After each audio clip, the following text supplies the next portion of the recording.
अपने आदर्श की धूप से, गंध से, सुगंध से अभी पूजा किए हैं।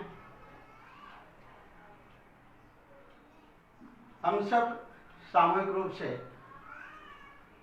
सर्वप्रथम तीसरण पंचशील लेंगे। चलिए। नमो तस्सै भगवतो अरहतो सम्मा सम्बुद्दस्सै। नमो तस्सै भगवतो अरहतो सम्मा सम्बुद्दस्सै। नमो तस्सै भगवतो अरहतो सम्मा सम्बुद्दस्सै। बुद्धं शरणं गच्छामि, धम्मं शरणं गच्छामि, संघं शरणं गच्छामि, द्वितीयंपि बुद्धं शरणं गच्छामि, द्वितीयंपि धम्मं शरणं गच्छामि, द्वितीयंपि संघं शरणं गच्छामि, तृतीयंपि बुद्धं शरणं गच्छामि, तृतीयंपि धम्मं शरणं गच्छामि, तृतीयंपि संघं शरणं गच्छामि। पाणातिपाता वेरमणि शिक्षापदं समादयामि। अदिन्नदाना वेरमणि शिक्षापदं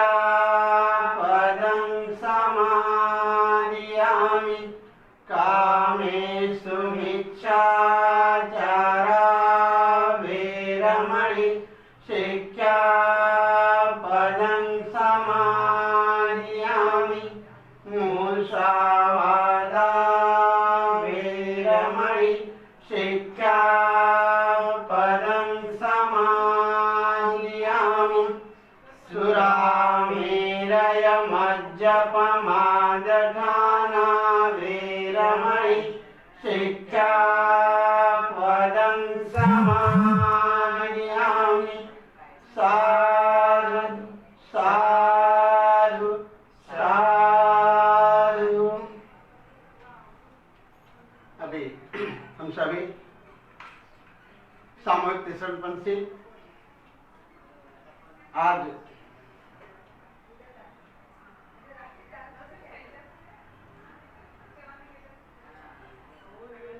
सोतापति सकृदागामी अनागामी अरहंत सम्यक संबुद्ध लोक लोकोत्तर के रहस्य को जानने वाले, मनुष्य और देवता के शिक्षक, अद्वितीय सारथी की बात राग देश में फंसे हुए मानव को ठीक रास्ता दिखाने वाले, विश्व जीत विश्व वंदनीय विश्व शांति दूत साक्य मुनि तथागत भगवान गौतम बुद्ध, समता प्रवर्तक, समाज उद्धारक, जगत बंधु विद्वान, धुरंधर राजकारणी, महान काव्य पंडित, प्रज्ञानिधि, भारतीय लोकशाही संविधान के महान शिल्पकार, बोधिसत्व परम पूज्य डॉक्टर बाबा साहब अम्बेडकर,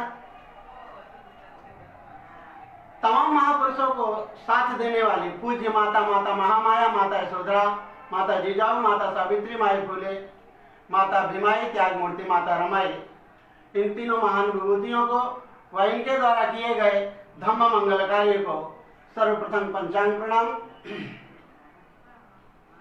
चैत्य भूमि के शिल्पकार, बौद्धाचार्य के जनक पंडित काश्यप व यशवंतराव भैया साहब अम्बेडकर, दी बुद्धिस्ट सोसाइटी ऑफ इंडिया तथा भारतीय बौद्ध महासभा की विद्यमान अध्यक्षा ममता सागर महाउपासिका राजमाता मीराबाई अम्बेडकर, कार्याध्यक्ष भीमराव अम्बेडकर के द्वारा किए गए अथवा किए जा रहे धम्म मंगल कार्य को अभिवादन करते हुए उपस्थित श्रद्धा संपन्न, शील संपन्न, गुण संपन्न उपासक उपासिका को सप्रेम जय भीम। तसेच केंद्र के ज्येष्ठ श्रेष्ठ पदाधिकारी, नवी मुंबई जिला अध्यक्ष आदरणीय जयवंत लवंदे गुरु जी, सर चिटनीस रमेश शेगावकर, खजिनदार और इनके संपूर्ण भारतीय बौद्ध महासभा के कार्यकारिणी को सप्रेम जय भीम।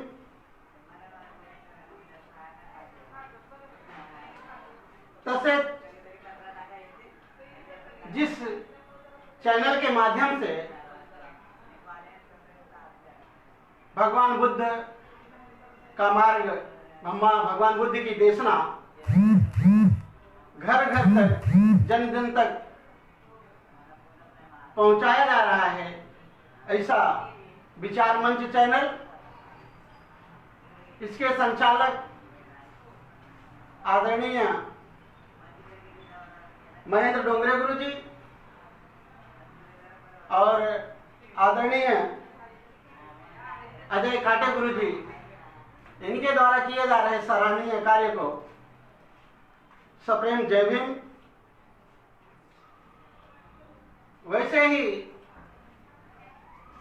हमारे गुरुवर्य जो समय समय पर जब भी कभी किसी भी चीज के धम्म के बारे में हमें जानकारी होनी होती है, जानकारी चाहिए रहती है, हमारा समय समय पर मार्गदर्शन करते रहते हैं।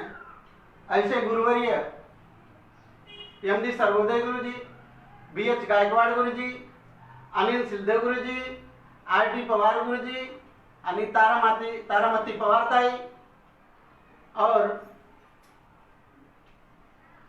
वार्ते गुरु जी, अपने झनके गुरु जी, इन सभी गुरुवरियों को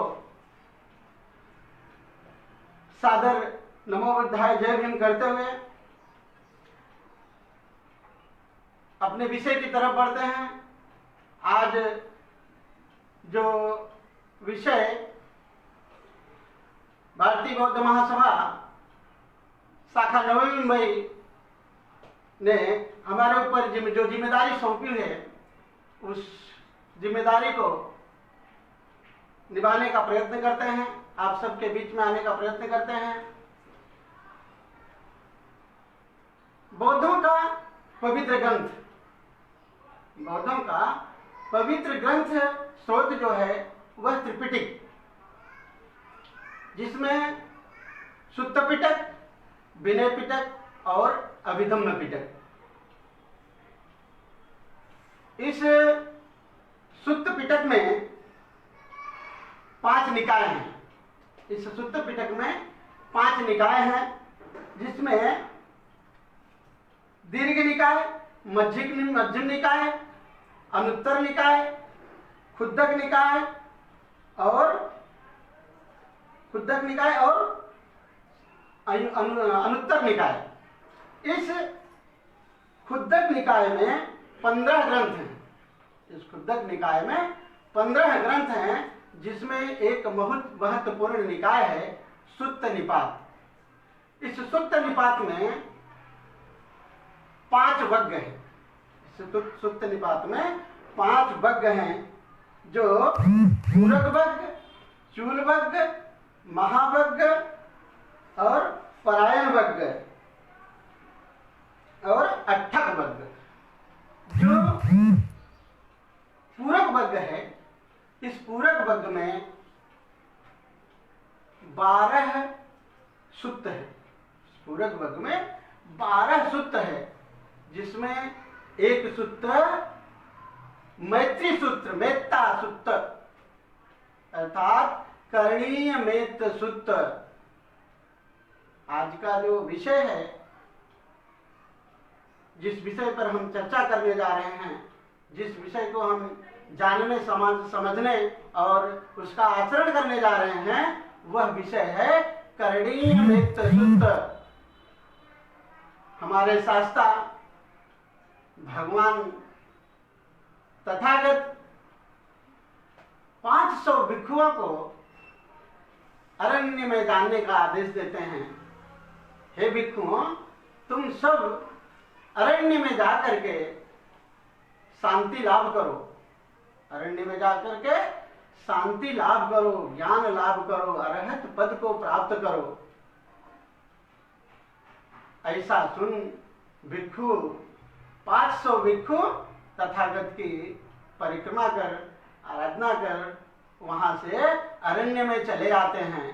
अरण्य में जब आते हैं तो वहां उस अरण्य में देवताओं का वास रहता है। देवता लोग जब 500 भिक्षु को देखते हैं तो हैरान परेशान हो जाते हैं, क्योंकि देवता छोटे होते हैं और भिक्षु बड़े होते हैं। इसलिए देवताओं ने भिक्षुओं को तरह तरह से प्रताड़ित करना शुरू किया।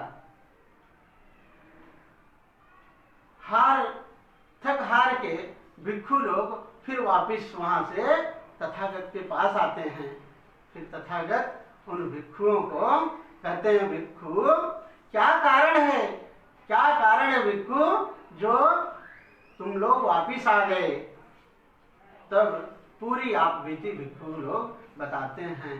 तब भगवान बुद्ध उन भिक्षुओं को कहते हैं, हे भिक्षुओं शांत हो जाओ, हे भिक्षुओं शांत हो जाओ, तुम्हें करणीय मेत्त सूत्र का पाठ करना चाहिए, तुम्हें करणीय मेत्त सूत्र का आचरण करना चाहिए। ऐसा जब तथागत कहते हैं और तथागत की इस मिथ्या भावना को सुन करके वहां से भिक्षु लोग फिर अरण्य में चले जाते हैं और वहां जाने के बाद देवताओं के साथ में रह करके 500 अरहत भिक्षु शांति पद को प्राप्त करते हैं, अरहत पद को प्राप्त करते हैं। इसलिए अब आगे अपने विषय की शुरुआत करते हैं। करणीय मित्र सूत्र। अभी तक आपने छोटा सा इतिहास जाना कि हमारा इतिहास क्या है, करणीय मित्र सूत्र कौन से वज्ञ से, कौन से ग्रंथ से लिया गया है और भगवान ने कब इस चीज को कहा है। तो हम अपने विषय की शुरुआत करते हैं। सबसे पहले करणीय मित्र सूत्र।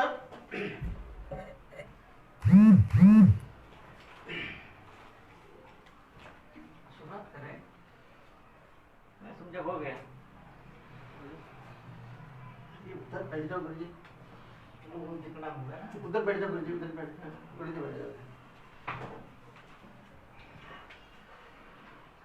करणीयमत्त कुशलेन यन्तं सन्तं पदं अभिसमे च शको उजु च सुजु च सुवचो च समिदु अनतमानि संतुष्टको च सुभरो च अपकिंचो च सल्लहु कुवति संतिन्द्रियो च निपको च अब्बगब्भो कुलेषु अननगिद्धो न च कुद्धं समाचारे किंचि एंग बिंगु परे उपद्रवेउ सुखिनो वा खेमिनो हन्तु सब्बे सत्ता भवन्तु सुखी तथा एकेंचि प्राणभूताति तसावा थावरा वा अनवशेषा दीघा वा ए महंता वा मध्यमा रक्षका अणुकथूला दिट्ठा वा ए अधिट्ठा ये च दूरे वसन्ति अभिधूरे भूता वा सब्बवेसी वा सब्बे सत्ता भवन्तु सुखी तथा न परो परं निख्वेतं नाति मज्जेत कंथं च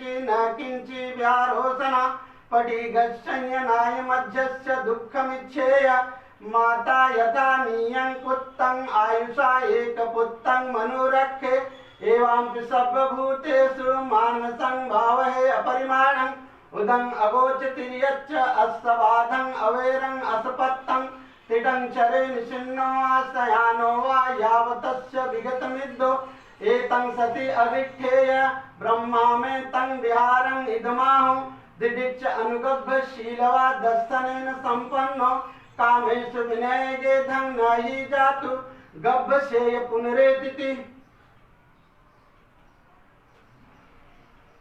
अभी अभी पाली में करणीय मृत्यु सूक्त आप सबने सुना, और अभी अभी हमने चर्चा किया, जो हमारे गुरुवर्य हैं, जो समय समय पर हमारा मार्गदर्शन करते रहते हैं, अभी अभी उनका आगमन हुआ है, वो आ गए हैं। ऐसे हमारे गुरु जी आर.टी. पवार गुरु जी और रामचंद्र कमले गुरु जी, इनकी उपस्थिति यहाँ हो गई है। करणीय मृत्यु सूक्त, अभी पाली में हम सबने करणीय मृत्यु सूक्त का श्रवण किया। अब हम इसके अर्थ को देखते हैं। भगवान तथागत करणीय मृत्यु सूक्त उन 500 भिक्षुओं को उपदेशित करते हैं, उपदेश देते हैं, और 500 भिक्षु अरण्य में जाकर के अरहत पद को प्राप्त करते हैं। उस करणीय मृत्यु सूक्त को मैं कह रहा हूं, जिसके प्रताप से यक्ष अपनी भयानकता नहीं दिखलाते, और जिसमें निरालस होकर रात दिन लगे रहने से मनुष्य सुख की नींद सोता है, और सोता हुआ किसी भी प्रकार का पाप नहीं देखता, इत्यादि गुणों से युक्त मैं उस परित्राण को, उस करणीय मृत्यु सूक्त को कह रहा हूं। आप सभी शांत चित्त एकाग्र मन से सुने। भगवान कहते हैं, शांति पद की प्राप्ति चाहने वाले, समाज कल्याण साधन में निपुण मनुष्य को चाहिए, शांति पद की प्राप्ति, शांत जीवन में किसको शांति नहीं चाहिए?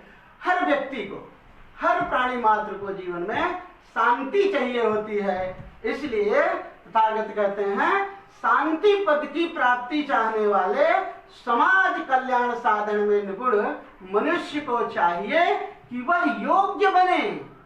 योग्य यानी उसे जानकारी होनी चाहिए, कुशल और अकुशल कर्म की जानकारी होनी चाहिए, वह योग्य होना चाहिए, वह योग्य बने, सरल बने, अत्यंत सरल बने।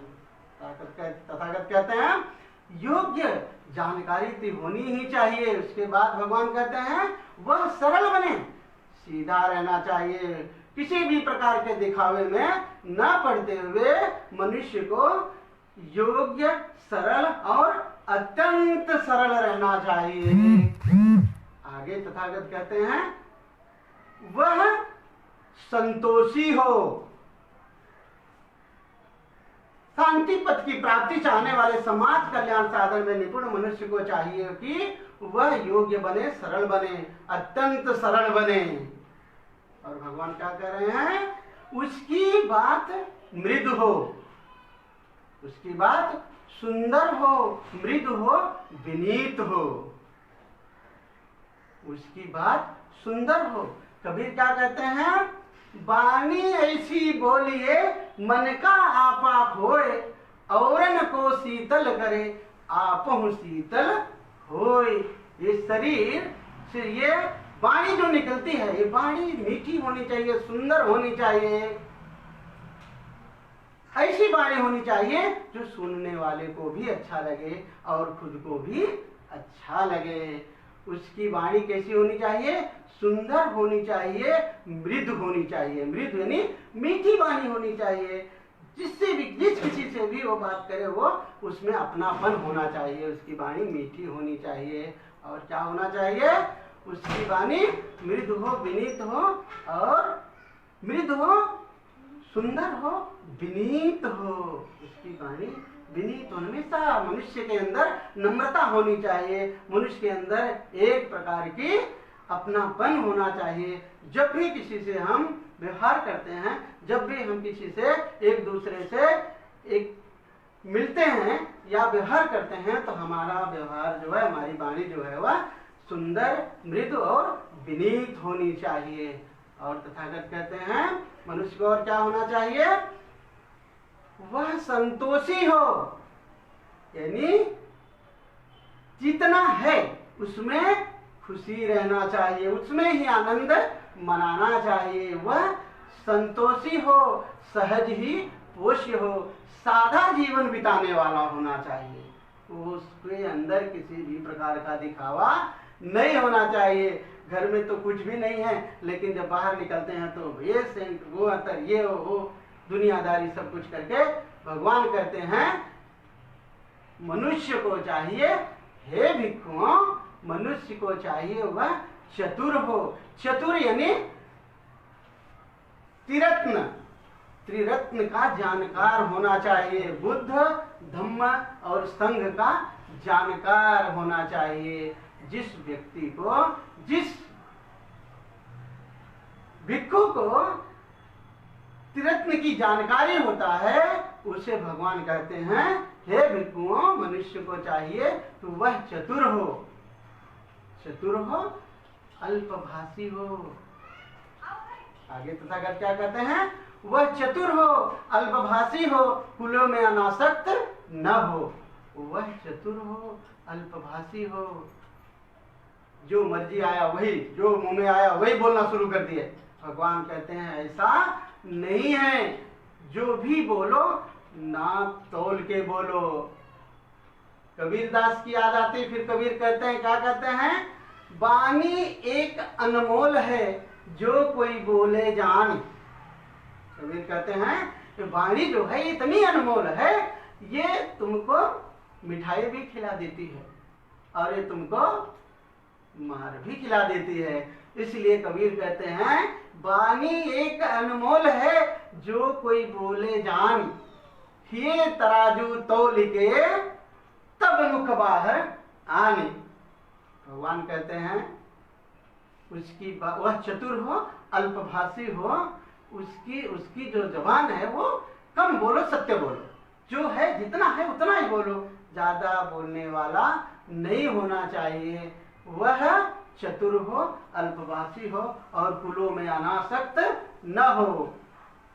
कुलों में अनासक्त न हो मतलब ये मेरी माँ है, ये मेरे पिताजी, ये मेरे भाई, ये मेरे सगे संबंधी, उसमें ज्यादा वह आसक्त नहीं होना चाहिए।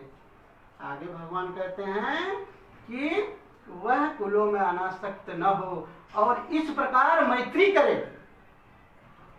उसकी मैत्री भावना सभी प्राणी मात्र के प्रति जो उसकी मैत्री भावना हो, वह इस प्रकार से मैत्री करे सभी प्राणी सुखी हो, क्षेमी हो, अत्यंत सुखी हो। भगवान क्या कर रहे हैं कि वह इस प्रकार मैत्री करे। भगवान कहते हैं जिस व्यक्ति के अंदर, जिस मनुष्य के अंदर, जिस भिक्षु के अंदर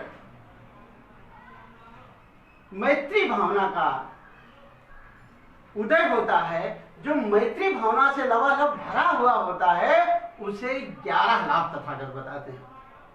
उसे तथागत 11 लाभ बताते हैं। कौन सा लाभ? तथागत कहते हैं उसे दुस्वप्न नहीं आते, वह आदमियों का प्रिय होता है, उसकी देवता भी रक्षा करते हैं, उसकी देवता भी रक्षा करते हैं और वो जहां भी जाता है वहां अपने कार्य में सफल होता है। विषैली जीव का उससे खतरा नहीं होता है, अग्नि या जल से उसकी हानि नहीं होती और सामान्य फल की प्राप्ति होती है। भगवान कहते हैं हे भिक्षु, जो मनुष्य, जो व्यक्ति मैत्री भावना से परिपूर्ण होता है, मैत्री भावना से भरा हुआ, एकदम लबालब भरा हुआ होता है, उसे ये 11 लाभ होते हैं। आगे भगवान कहते हैं कि इस प्रकार मैत्री करे कि वह सब प्राणी सुखी हो, क्षेमी हो, अत्यंत सुखी हो। अत्यंत सुखी होना चाहिए आपका व्यवहार, आपकी वाणी। भूल के भी सोते जाते उठते बैठते कभी भी आपके वाणी से, आपके मन से, आपके शरीर से कोई भी अकुशल कर्म न होने पाए जिससे दूसरे को तकलीफ हो। भगवान कहते हैं वह इस प्रकार से मैत्री करे कि सब प्राणी सुखी हो, क्षेमी हो और अत्यंत सुखी हो।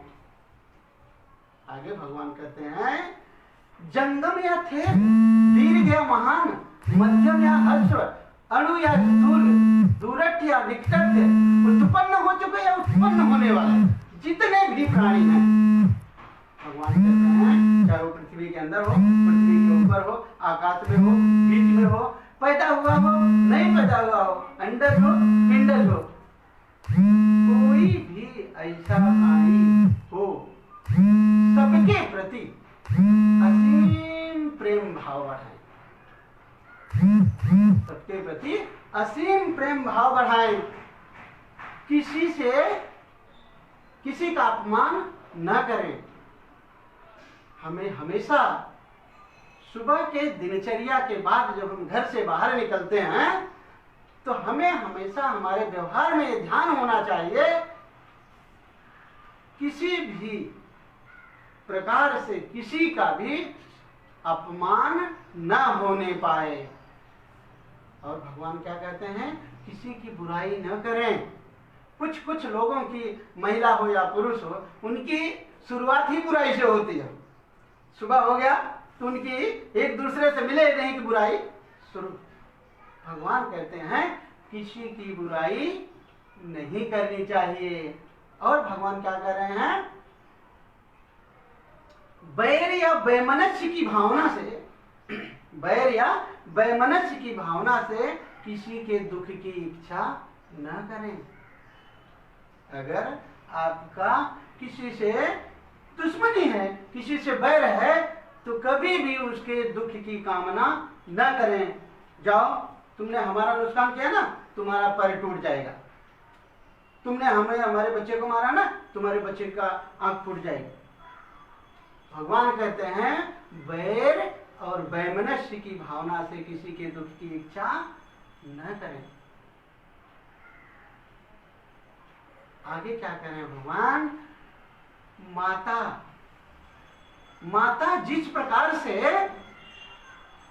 अपने इकलौते पुत्र की, अपने जान की परवाह किए बगैर करती है, उसी प्रकार से आपको, मनुष्य को चाहिए, हे भिक्षुओं, जिस प्रकार से माता अपने इकलौते पुत्र की अपने जान की परवाह किए बगैर रक्षा करती है, उसी प्रकार से जितने प्राणी मात्र हैं सभी के प्रति असीम प्रेम भाव बढ़ाएं।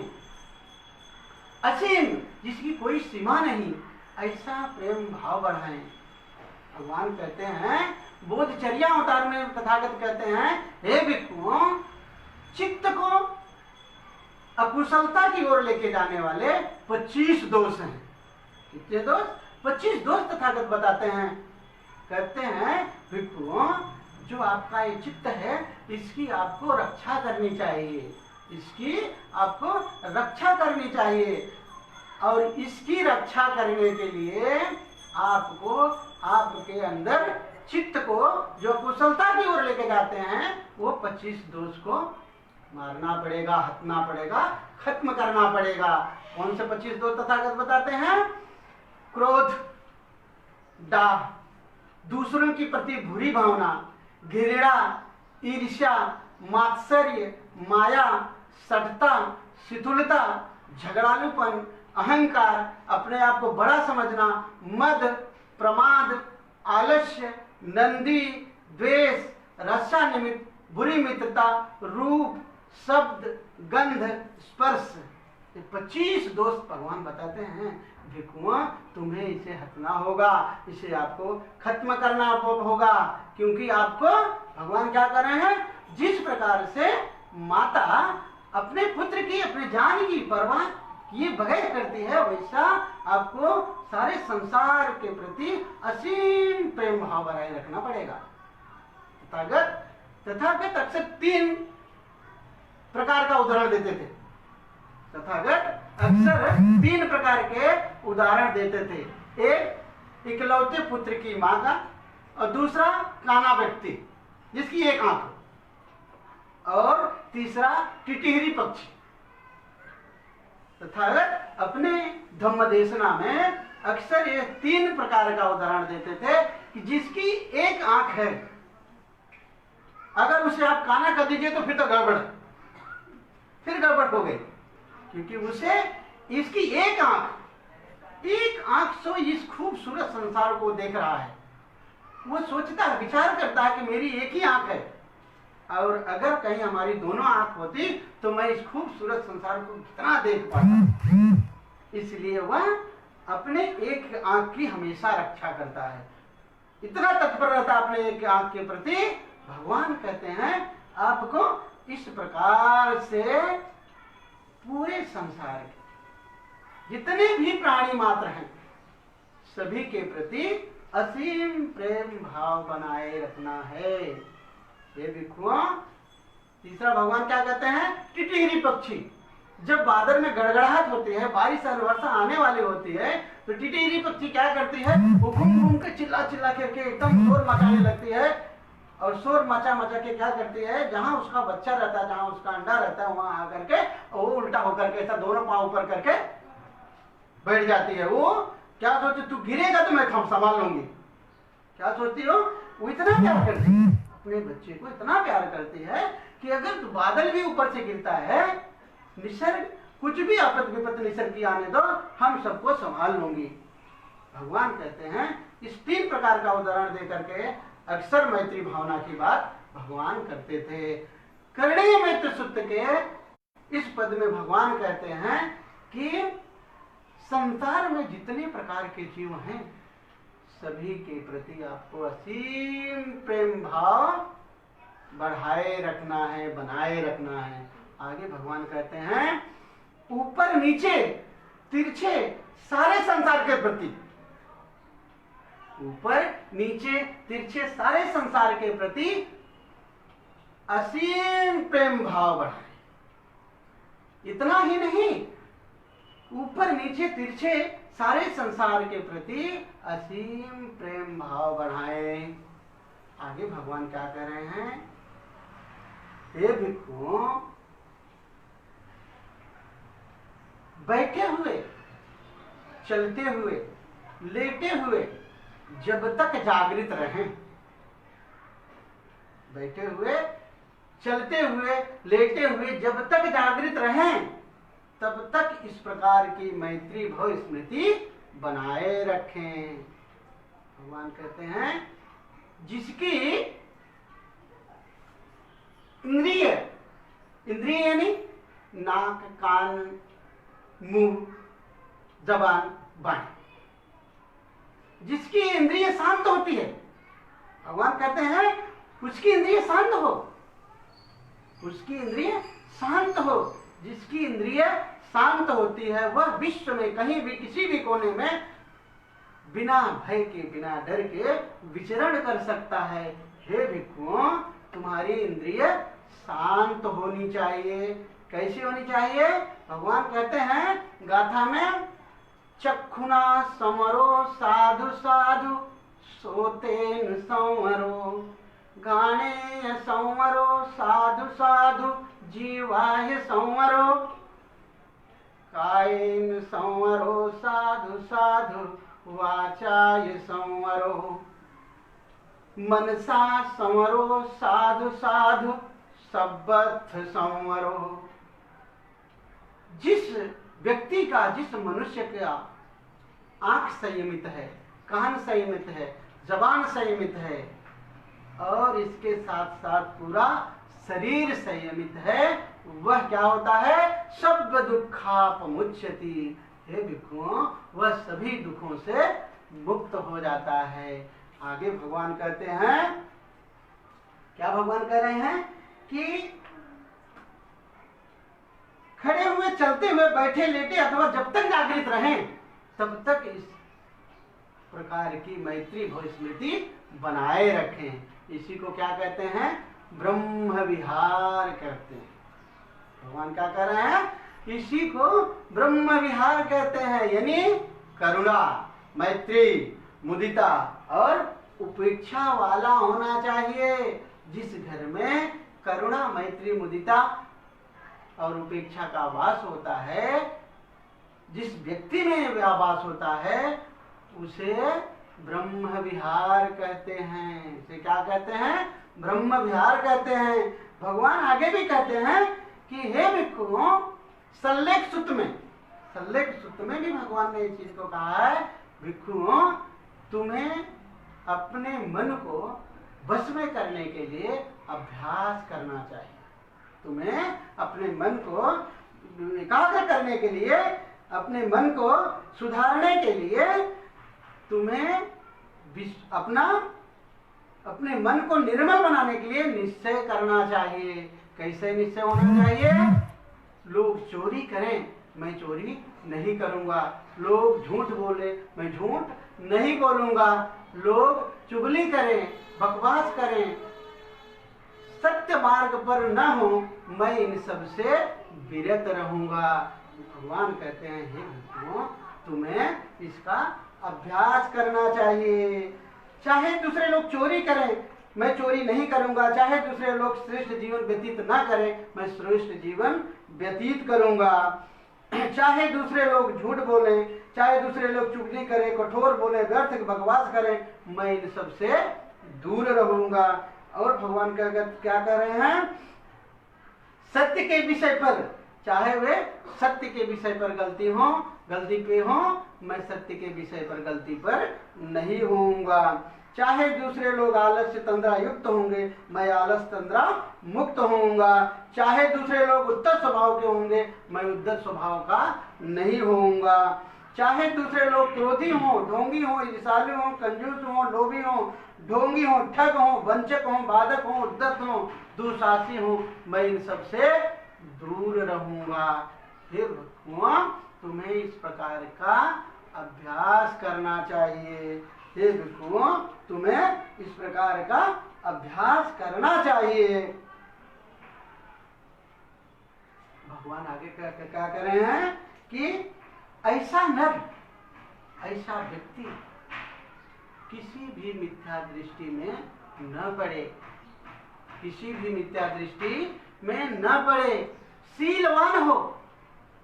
शीलवान व्यक्ति हमेशा, किसी भी समय, कहीं भी, भगवान कहते हैं वह किसी मिथ्या दृष्टि में न पड़े, शीलवान हो, विशुद्ध दर्शन से युक्त हो।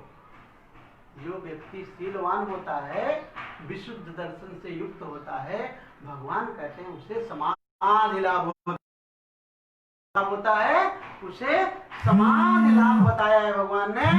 जो व्यक्ति क्या होता है? विशुद्ध दर्शनशीलवान होता है और विशुद्ध दर्शन से युक्त होता है, उसे भगवान कहते हैं वो समाधि लाभ करता है। यानी स्वयं अपनी रक्षा, दीर्घजीवी, अजय शक्ति, सभी अवगुणों का नाश, सभी अपयश का नाश, यश वृद्धि, संतुष्टि, असंतुष्टि से दूर, भय मुक्त, आत्मविश्वास, अप्रमाद, उत्साही, राग द्वेष मोह मुक्त, गर्भ मुक्त, संदेह मुक्त, समाहित चित्त, मृतचित्त, प्रसन्नता, गंभीरता, अच्छा लाभ, वंदनीय, प्रीति प्राप्ति, प्रमुद्धा प्राप्ति, सभी संस्कार के स्वभाव का दर्शन, सामान्य फल की प्राप्ति। जो व्यक्ति शीलवान होता है, विशुद्ध दर्शन से युक्त होता है, उसे समाधि लाभ भगवान ने बताया है।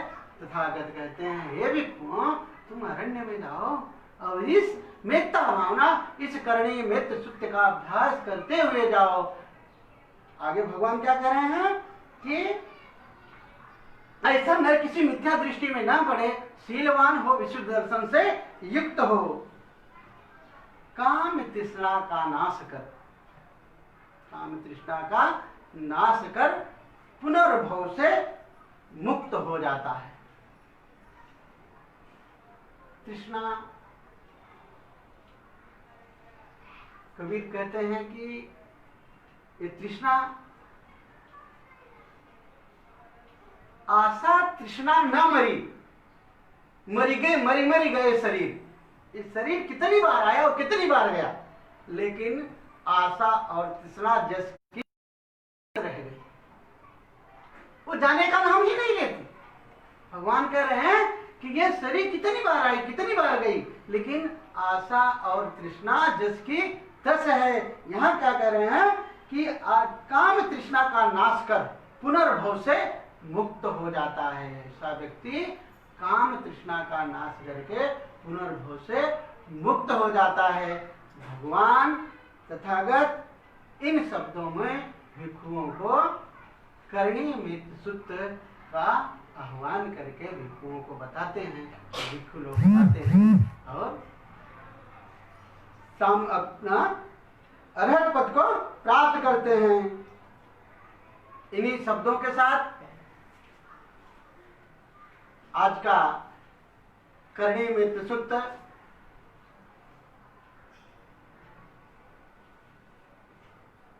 अपने टूटी फूटी भाषा में आप सबके बीच में देने की कोशिश किया हूं।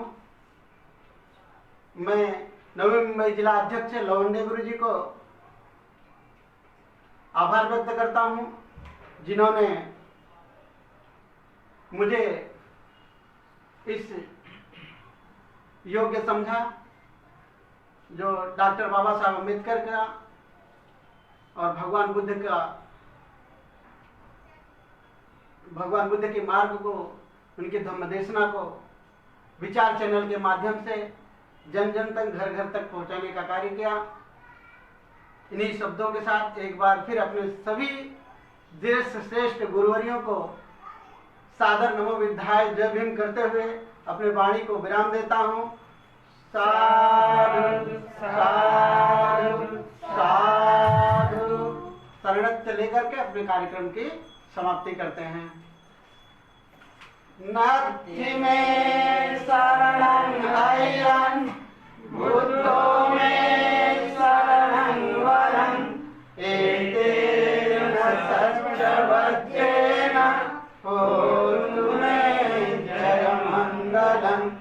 नाथि में शरणं अयं धम्मो में शरणं वरं एतेन सत्यवचेन होतु मे जयमंगलम्। नाथि में शरणं अयं संघो में शरणं वरं एतेन सत्यवचेन होतु मे जयमंगलम्। साधु साधु साधु धम्मं नमामि।